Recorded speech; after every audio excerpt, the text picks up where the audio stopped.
Hej, og velkommen til Storm over Europa. I dag så handler det om markedsgørelsen af det interpersonlige forhold.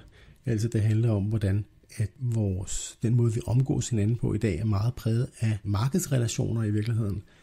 Og hvordan det er dårligt for kærligheden, kan man sige, og hvordan det er dårligt for ægteskabet og den slags. Jeg har kaldt det her afsnit for Tinder, Grindr, Foucault og Baudrillard, og det er fordi, at det er jo lidt, det er en lidt vild titel, måske også lidt clickbait, men det er fordi, at jeg har tænkt mig at gøre brug af noget postmodernistisk teori i den her podcast, og jeg ved godt, at mange af dem, som følger mig, de vil sikkert sige, postmodernisme, jeg hader det, og det er også bare sådan noget kommunisme og sådan noget. Det er det ikke. Postmodernisme har et dårligere ry, end det fortjener. Der er ting at hente for os på højrefløjen i postmodernistisk teori. Det er ikke noget, man bare skal smide ud. Der er nogle rigtig gode analyser af forskellige ting, som man kan læse fra højre, så at sige, og få noget ud af. Et af de begreber, som jeg synes, der er værd at bruge, det kommer fra Michel Foucault. Jeg tror, at alle os, som har læst på universitetet, især hvis vi har læst på humaniora, som jeg har blandt andet, så har vi måske en lille smule anstrengt forhold til ham, fordi man bliver jo tævet igennem en masse Foucault mange steder stadig. Der er også en tendens til, at mange studerende, de tager hans analyser som en gudgiven sandhed, hvilket godt kan gøre det lidt belastende, når man skal have diskussioner med dem, og man prøver på at kritisere nogle af de ting, som man kommer med, hvilket jeg i hvert fald brugte en del tid på, dengang jeg gik på universitetet. Foucault, han er mange ser ham som venstreorienteret, det han i virkeligheden ikke vil jeg mene. Jeg mener, han er en form for neoliberalist, og med neoliberal, så mener jeg, at den måde, som den liberalistiske orden organiserer samfundet på. Man kan godt bruge begrebet neoliberal, man skal bare lige gøre opmærksom på, hvad det er, man mener med det, fordi det kan have mange forskellige betydninger, og tit så bliver det også brugt af venstreorienteret til bare at være det, der er det onde, kan man sige. Men han beskriver nogle ting ved den liberale orden og det samfund, vi lever i, sådan rimelig neutralt, og faktisk også lidt positivt. Han er meget optaget af personlig frihed, og selvom han måske har, han er meget populær på venstrefløj på mange måder, og har ligget til grund for senere teoriudviklinger og så videre, som har gjort, at vi har fået alt muligt spændende omkring køn og alt muligt andet, som vi kæmper med i dag, så er han egentlig selv mere moderat og nøgtern på mange måder. Noget af det, som Foucault beskæftiger sig med, det er det, der hedder biopolitik. Det er det, der handler om, hvordan vi blander, hvordan det er vores kroppe og vores væren og så videre, som jo er bundet til en krop, hvordan det bliver politiseret, det er også en politisk arena. Og i den her podcast, der kommer jeg til at bruge et begreb, som hedder selvets entreprenør. Det handler kort sagt om, at man opfører sig som en entreprenør, altså en forretningsmand i samtlige sfærer, man bevæger sig i. Altså det ikke kun er, når man er ude at handle, eller man laver forretninger på sit arbejde, eller sådan noget, at man opfører sig som om, at det er et marked, man navigerer i, men det faktisk trænger ind i vores væren over det hele, og det er faktisk et kendetegn ved den liberale orden. For Foucault er det faktisk en rimelig positiv ting, at han ser det her, at man ligesom det giver nogle muligheder for at opbygge sig selv, mener han, som egentlig giver en øget frihed. Jeg ser det fra højre, og derfor så vil jeg mene, at det er en rigtig, rigtig dårlig ting. Man kan sige, at vi lever i et samfund, we live in a society, hvor at markedet er det bærende princip for den måde, som vi indretter os på, altså på samfundsplan. At det hele tiden handler om, altså hvis man har fulgt med i de sidste mange år, så kan man se, hvordan at det hele tiden alt skal fungere efter markedsprincipper. Det er det handler om, og det er det, vi sætter øverst. Der er ikke noget, altså det ikke er sådan, at det fælles bedste i høj grad kommer først.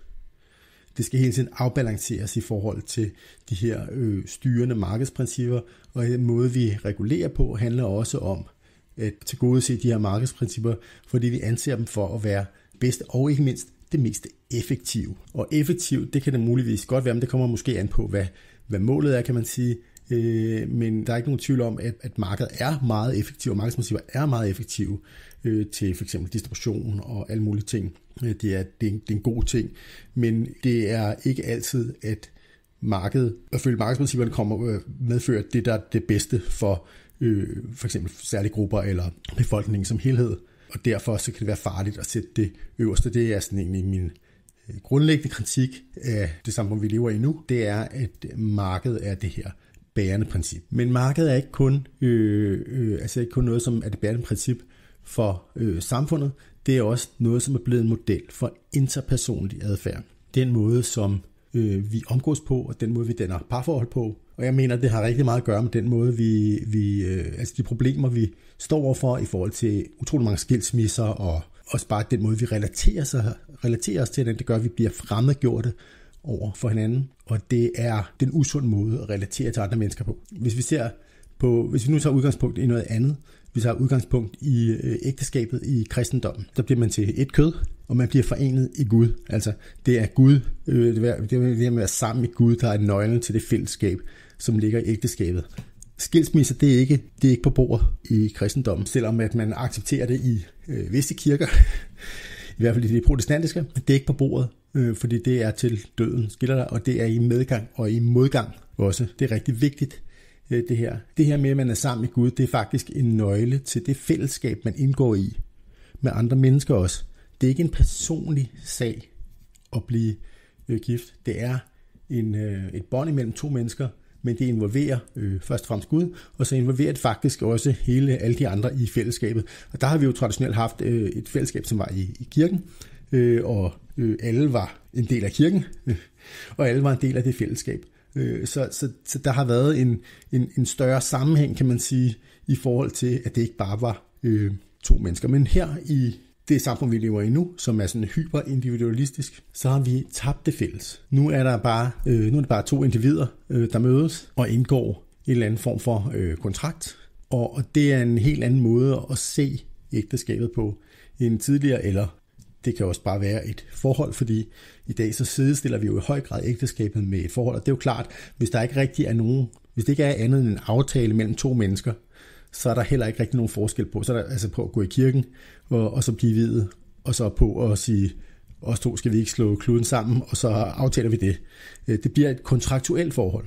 Og et kontraktuelt forhold mellem to individer, det er et markedsforhold. Det er det samme, du gør, når du siger, jeg vil gerne købe dit hus. Okay, fint nok. Så laver vi en kontrakt på det. Du overdrager skødet til mig, og så er det mit hus. Ikke? Altså, der er nogle forskellige ting. Vi kan også lave et forretningssamarbejde. Du er min partner i det her firma.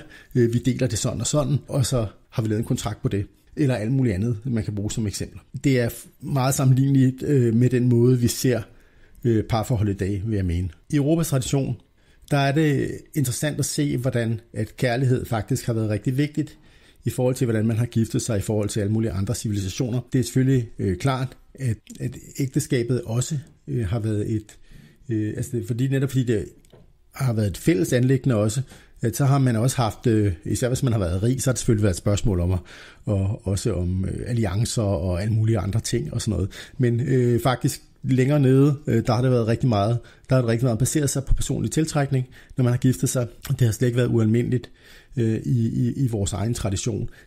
Sådan har det ikke været i for eksempel islams verden, for eksempel. Der har det været familien, der har styret det, fordi man har været, det er også en meget mindre individualistisk civilisation end vores egen. Så det har været rigtig vigtigt. Og en anden ting, der har været rigtig vigtigt, det er det her med monogami. Vi har været monogame folk i det meste af tiden.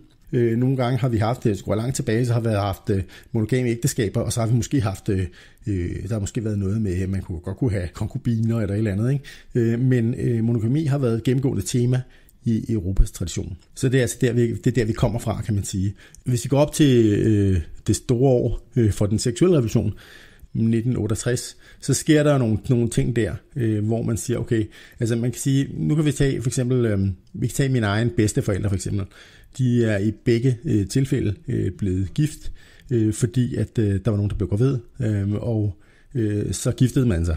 Altså det gjorde man bare. Man tog ansvaret for det, og så blev man gift.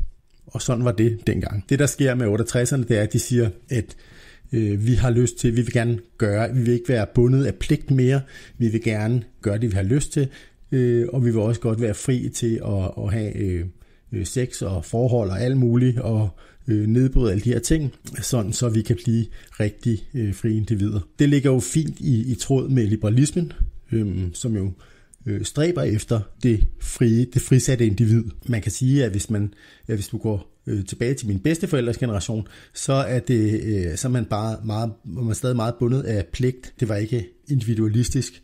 Man var nødt til at gifte sig, for eksempel når man blev gravid, fordi at der var et socialt pres omkring det. Det skulle man gøre. Det var det anstændige at gøre. Man var nødt til at tage ansvar.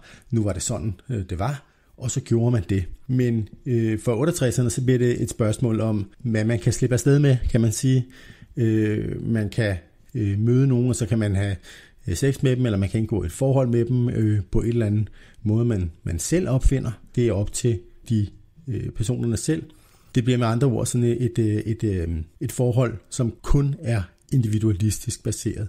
Og det er helt klart et stort skift i, hvordan vi har med hinanden at gøre. Hele den der seksuelle revolution, den er jo så en del af en generel emancipationskultur, der handler om at gøre, hvad man vil, og søge lykken, og også søge, ikke mindst begæret. At man følger sit begær, man har lyst til at gøre de her ting, derfor så gør vi det. Det er en generel emancipationskultur, vi lever i, hvor vi anser frihed for at være det højeste gode, og frihed forstået som en ubundethed af alt det, som binder os, det vil sige ubundet af pligter, forpligtelser, ubundet af tradition, kultur og så videre. Det er alt sammen det her med normer, som vi gerne vil bryde ned. Det er den her emancipationskultur, vi lever i. Den opstår for alvor i 1968, selvom den selvfølgelig har rødder helt tilbage til oplysningstiden. Og den her form for emancipationskultur, hvor at alle skal som individer søge deres egen lykke, selv finde ud af, hvad de vil, selv finde ud af, hvad deres normer, hvad deres moral er og sådan noget. Det er det, som er med til at gøre, også at skabe den her form for markedsgørelse af det interpersonlige forhold. Noget, som vi har i dag, som virkelig viser den her måde at omgås på, og hvor skadelig den egentlig kan være, det er jo sådan noget som dating apps. Vi har Tinder som det bedste eksempel. Der er en uendelig række af mennesker, som du kan sidde og swipe dig igennem.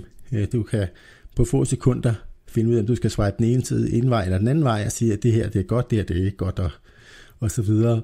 Det er, du kigger på vedkommende, måske læser du teksten, og så finder du ud af, om det her er en, som jeg gerne vil matche med eller ej, og så swiper du enten til højre eller venstre. Og der er jo netop det her, der er en uendelig række af mennesker på de her apps. Der kommer jo hele tiden nye til, som du kan sidde og swipe igennem. Det gør, at det får det til at virke som om, at der hele tiden er noget bedre, der er hele tiden noget andet. Der er så mange gode tilbud, og det gør også, at folk de ikke optræder som, kan man sige, rigtige mennesker på en eller anden måde. Det er objekter, som du så tænker, den her kan jeg bruge, den her kan jeg ikke bruge. Ligesom når du shopper på internettet eller et eller andet. Det er en uheldig måde at se andre mennesker på, som bliver resultatet af den måde, vi bruger de her dating apps på. Udover det, så er der selvfølgelig også det her dopamin rush, man får ved at bruge apps på sin telefon. Der er jo et vis gamification element i sådan noget som Tinder, som gør, at det giver et lille sus i hjernen, når man får en match, for eksempel. Og det er noget af det, som gør, at vi vender tilbage til de her apps også. Så appsen i sig selv giver også en vis afhængighed af den der proces, der er med at udvælge sig nye partnere. Så kan man møde en lang række mennesker, og man kan have sex med dem, eller man kan have forhold til dem og så videre. Men der er hele tiden en ny friskning på appen, hvis du har lyst. Og jeg har da hørt historier om folk, som har været på date med mennesker, som de har mødt på Tinder, så er de gået på toilettet, så de kommer tilbage, så er de set, at vedkommende har siddet og swipet inde ved bordet, mens de sad og ventede på, at de kom tilbage fra toilettet. Ikke? Altså man var allerede i gang med at se, om var der noget andet, der var bedre end det, jeg havde nu med den her date, jeg var i gang med. Man kunne ikke engang holde sin opmærksomhed på det menneske, man havde en aftale at mødes med i den der tidsperiode, som man nu havde et møde med dem i. Det bliver selvfølgelig også udvidet til andre niche-apps, som for eksempel Grindr, som er ligesom Tinder, men for homoseksuelle, hvor at man også kan finde hinanden, og så skrive til hinanden, og så se, jamen, skal vi aftale at mødes og have sex, og så gøre det, man skal, og så videre, og så til den næste. Altså, det er sådan, det bliver. Det er en form for forbrug af andre mennesker. Jeg tror, at en af de moderne fænomener, hvor det er mest tydeligt, hvad der egentlig sker i vores interpersonlige forhold i de her år, det er nok det, der hedder sugar dating. Der er jo mange, der siger, at det er prostitution. Det er bare prostitution. Det mener jeg faktisk ikke helt bare det er. Det er ikke ligesom traditionel prostitution. I traditionel prostitution, der går du ud, og så siger du, jamen så har du en person, der tilbyder en vare, og siger, jamen jeg gør det og det og det. Det koster det og det og det. Fint nok. Det er ligesom helt meget, der er meget klare linjer, ikke? Det som sugar dating gør, det er selvfølgelig, at der er ikke nogen klare linjer. Den udvisker de her linjer imellem den private relation, og så den her markedsrelation, men samtidig med en klar forventning om, at der er et markedselement i. Og det er også derfor, der er mange, der ikke kan lide det, fordi det der markedselement bliver altså de mange, der fordømmer det, de siger, det er også klamt, fordi det her markedselement er meget tydeligt, men jeg vil mene, at det er markedselementet er meget forekommende også i rigtig mange andre, faktisk i de fleste forhold i dag. Men i sugar dating, der er det jo sådan, at så går man ud, man har et kæresteagtigt forhold, men så er der også en forventning om, at man giver noget den anden vej, at man køber nogle gaver og tager folk med på nogle rejser, eller hvad det nu kan være, man gør, giver nogle lommepenge for ligesom at gøre det her. TV2 Eko har lige haft et eller andet program, hvor de har sat nogle klip fra jeg så på Facebook, hvor at der er en kvinde, som nu giver kurser i sugar dating. Ja, hun har simpelthen fået lavet en karriere ud af at sugar date, og det er jo også pudsigt, at nu er det sådan, at man kan gå i kurser, så man kan blive bedre til markedsgørelsen af sine forhold. Med den seksuelle frigørelse kommer der også en forventning om, at man skal have en vis udsvævende livsstil, at det her med for eksempel, hvis nu man siger, at jamen, jeg vil gerne gemme mig selv til ægteskabet, jeg vil gerne være jomfru, når jeg bliver gift, jeg har ikke lyst til at have sex med alt muligt, det skal være min mand eller min hustru, der ligesom gør det, jeg skal gøre det med, og så jeg gemmer mig selv dertil. Så vil folk sige, hvad er der galt med dig i dag? Du skal da ud og leve lidt, sådan så at du kan prøve nogle forskellige ting af og finde ud af, om du er til det ene eller til det andet, og hvad du egentlig kan lide, og alt muligt, sådan så du ikke kommer ind i et forhold, hvor at du ikke kan få det, du gerne vil have. Og det synes jeg er jo egentlig meget sigende. Man har en idé om, at det kræver noget erfaring at kunne blive gift. Det havde man ikke før. Der krævede nærmere, at man ikke havde noget erfaring. Altså, at man ligesom, det var der ikke brug for, fordi det handlede ikke om, at du skulle have et forhold, som skulle tilfredsstille dig på alle måder, på den måde, altså hvad du havde af alle mulige forskellige ting. Men det forventer vi i dag, at vores forhold, at det skal tilfredsstille os på alle måder, som jo nok måske er en lidt urealistisk forventning. Men man kan sige, at når et forhold er en kontrakt imellem to mennesker, så handler det jo om, hvad godt er der i det for mig? Hvad er det gode for mig? Hvad kan du som et andet menneske gøre for mig? Og når du ikke kan gøre noget andet for mig mere, så skal jeg videre. Så skal jeg videre til den næste og se, hvad kan hun så gøre for mig? Og det her, det er en måde, hvor vi forbruger hinanden på.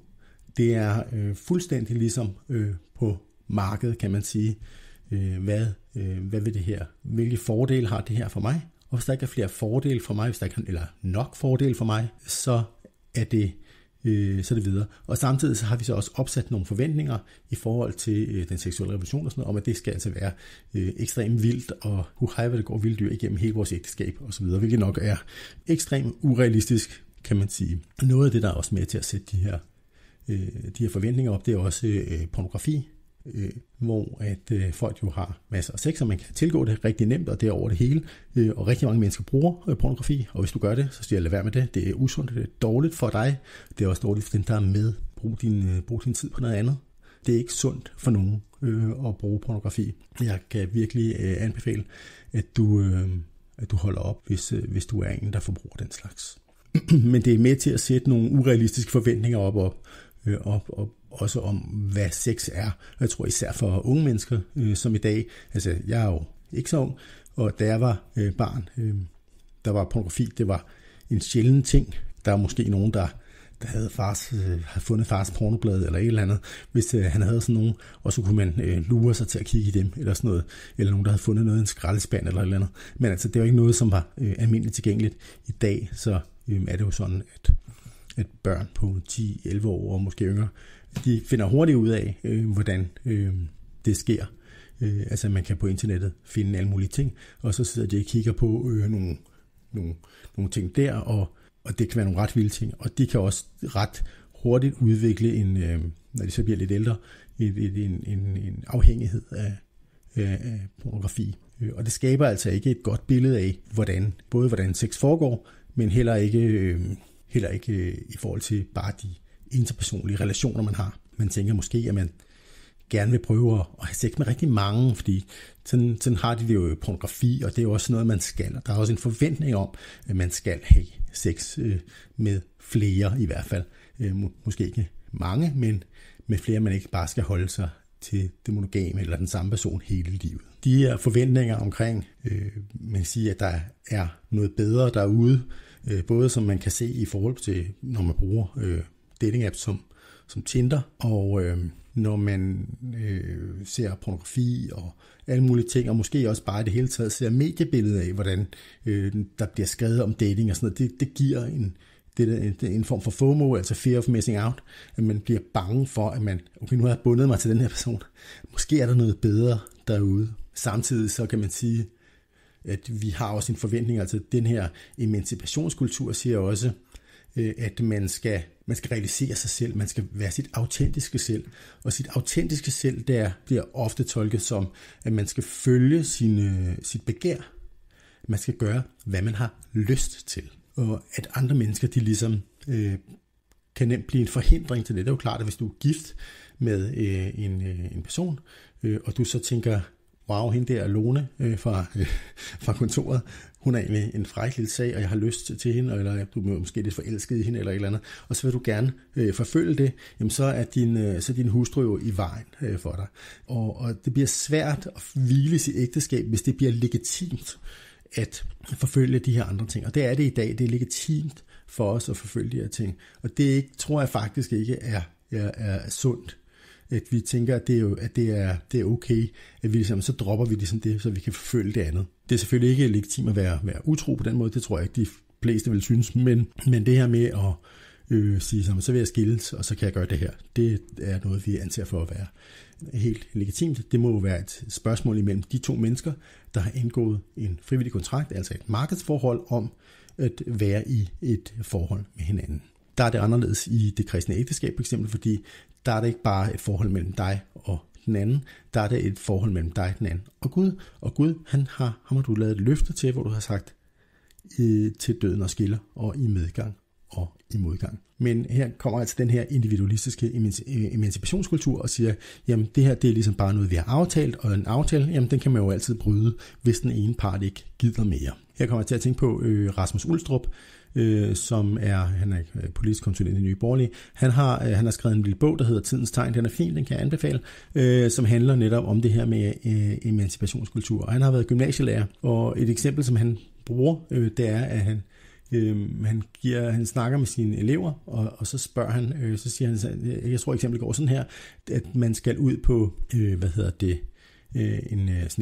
en verdensrejse et halvt år eller sådan noget, ikke? Og så, som folk tit gør efter gymnasiet. Og så ved man, at hvis man gør det, så går ens forhold i stykker. Altså man har en kæreste, og forholdet går i stykker, hvis man gør det. Og hvad skal man så vælge? Og alle eleverne, uden undtagelse, de var svaret med det samme, uden at tænke sig om, jamen du skal selvfølgelig bare droppe din kæreste. Og det er jo sådan interessant, det her med, fordi hvorfor skulle det ikke? Jamen det er selvfølgelig fordi, at kæresten er jo bare i vejen, ikke? Altså hun er i vejen for din personlige realisering. Du skal ud og prøve kræfter, og plus, og det er nok ikke hende, du bliver gift med alligevel, og du ved, alt det der, ikke? Så det er jo bare med at fyre den af, mens du kan, er ligesom holdningen, ikke? Det er jo meget sigende for, hvad for en tid vi lever i, at den forventning er, at du ikke skal være, du har ikke nogen forpligtelse over for nogen andre end dig selv. Og det livslange forhold kommer under pres. fra på den måde af den her emancipationskultur, men også alle de andre ting, som jeg har nævnt, netop altså pornografi og Tinder og alle de her ting, som hele tiden gør, at det ser ud som om, at der er noget bedre derude.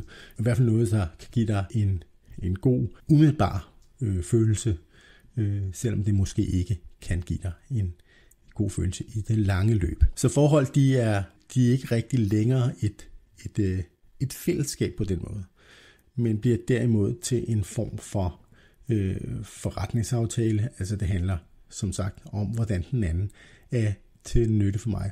Og man kan også sige, at noget af det, som er interessant, det her, det er måske også noget, som også spiller ind i det her. Det kan være den her ophøjelse af forelskelsen som et ideal. Når man møder en ny person og bliver forelsket, så er det jo en meget voldsom følelse. Det vil de fleste nok være med enige i, som har oplevet det, at man bliver helt, altså det kan være meget ekstremt, og det er en dejlig følelse, når man ser den anden og alle de her ting.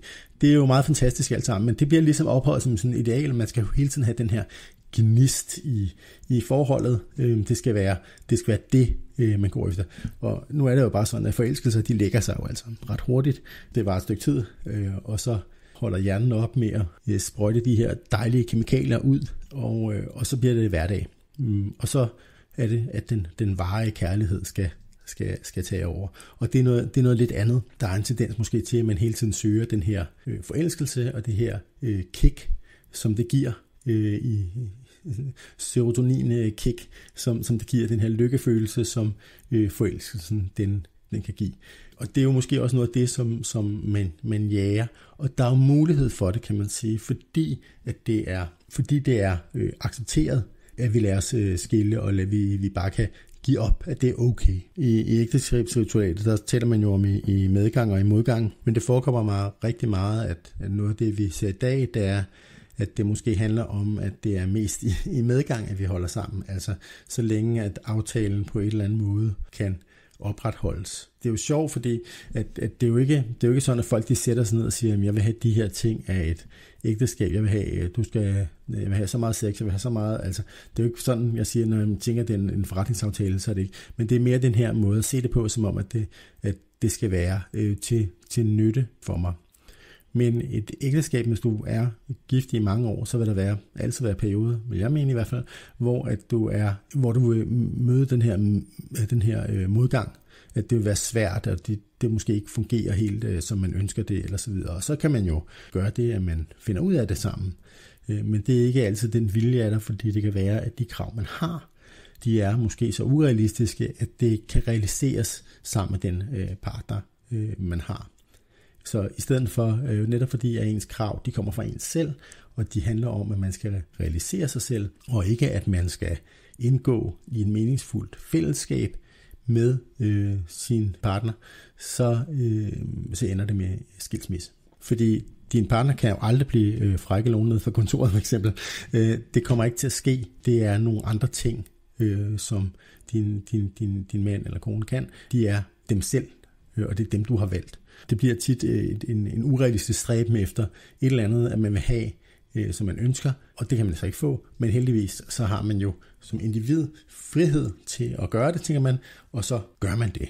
Og det fører så til de her store antal skilsmisser, vi ser i dag. Jeg ved også fra mig, jeg kender, at det kan være faktisk, hvis ikke at du er, altså hvis du virkelig har en anden indstilling end det her med, at hvis du ikke er villig til at forbruge andre mennesker, så kan det faktisk være svært for dig at begå dig på datingmarkedet.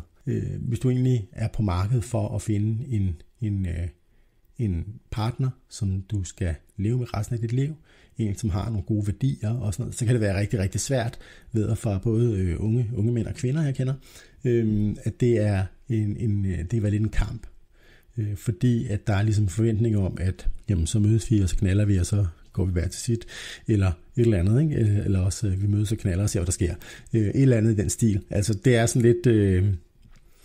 og så kan man sige, ja, så hvis det så ikke blev til noget, jamen så har vi det mindste knaldet, ikke? Der er sådan lidt en meget løs forventning til hinanden, at det er sådan useriøst og uforpligtende, og netop det uforpligtende er jo det, der kendetegner vores tid, at så længe vi har den her emancipationskultur, så er forpligtelsen jo, den er jo hæmmende, den kvæler os, føler vi.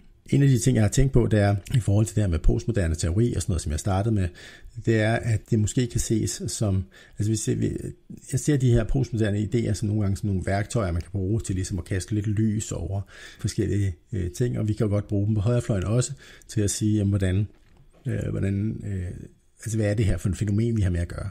Hvad er det egentlig, der sker, når forholdet gennemgår den udvikling, som jeg har skitseret fra at være et bundet forhold, som et fælles forhold, som involverer fællesskabet og Gud, til at være den her markedskontrakt imellem to uafhængige, frie individer, som realiserer sig selv. Baudrillard, som er en fransk postmodernistisk teoretiker, han taler om det her, som hedder simulacrum, som er noget, det handler om, hvordan det, som er, det bliver repræsenteret.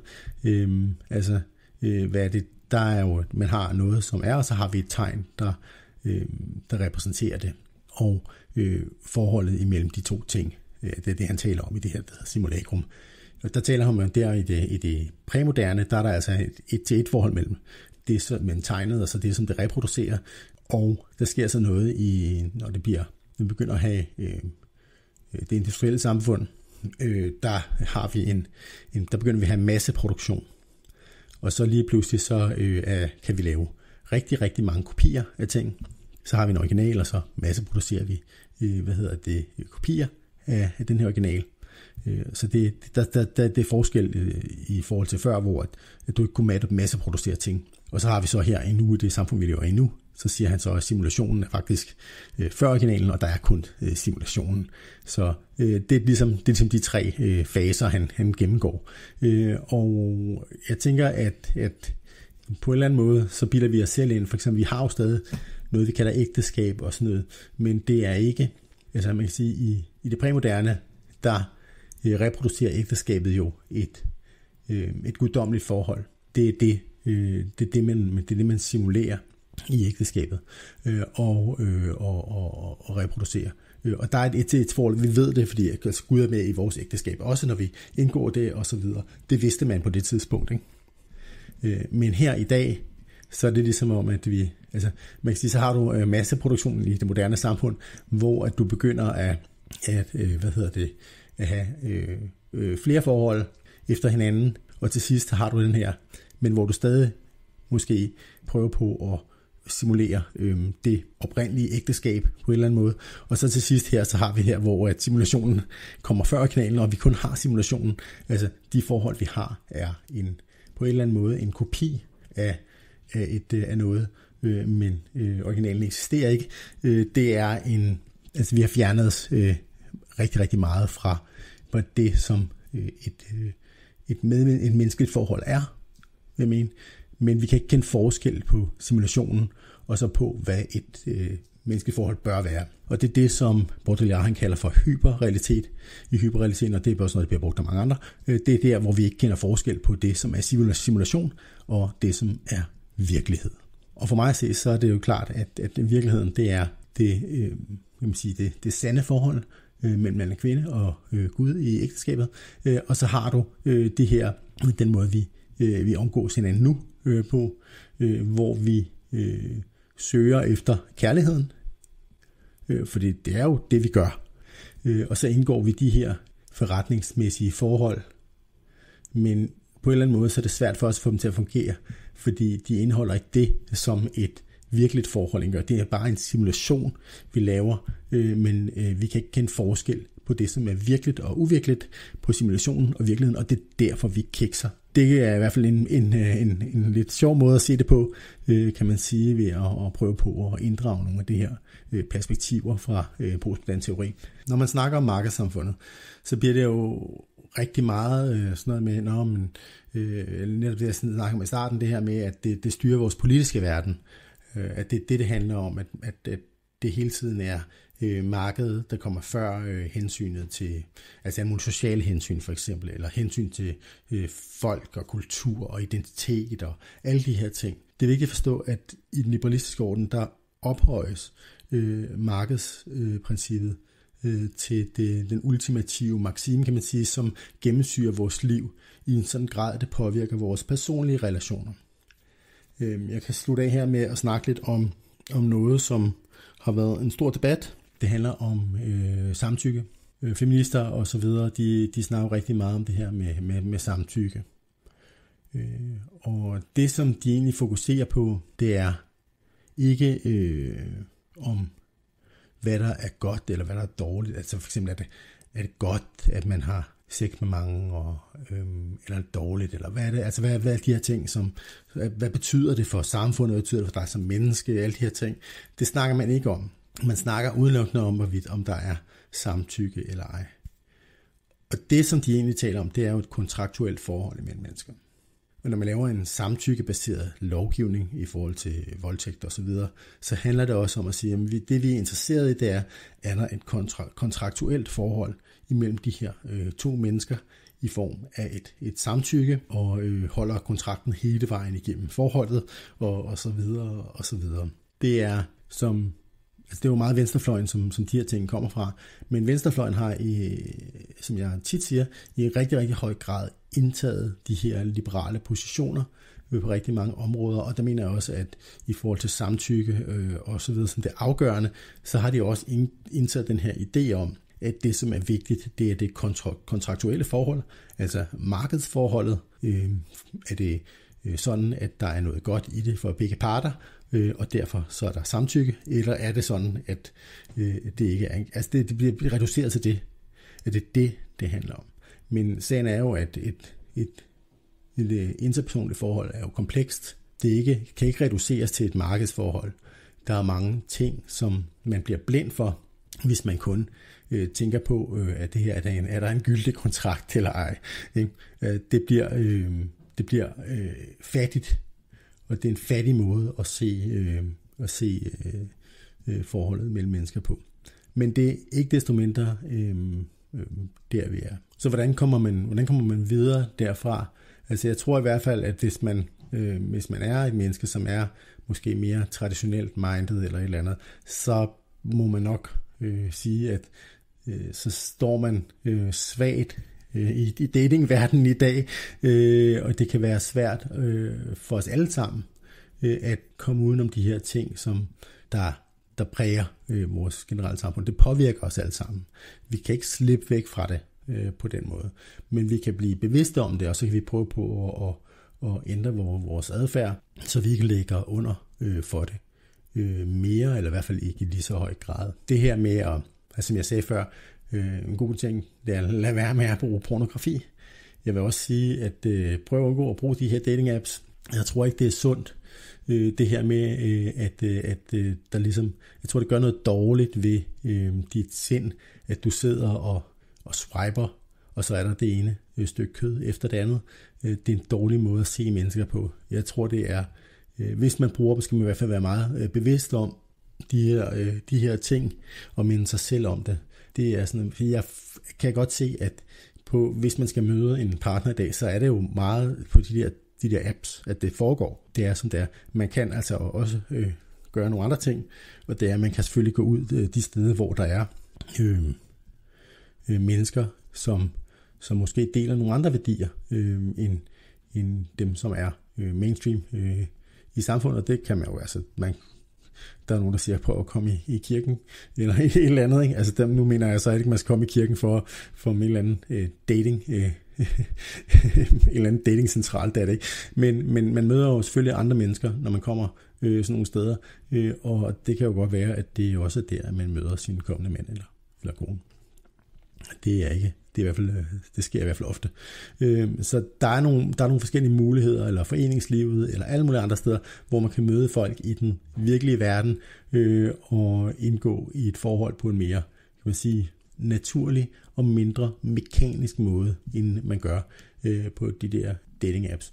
Jeg tror, vejen er i hvert fald at være bevidst om nogle af de her effekter, og så prøve på at modarbejde dem. Også den her fear of missing out tendens, hvis man allerede er i et forhold eller et ægteskab, så at prøve at modarbejde den tendens, der er, fordi man bliver bombarderet med det hele tiden fra medier også, og det kan være rigtig svært at modarbejde dem.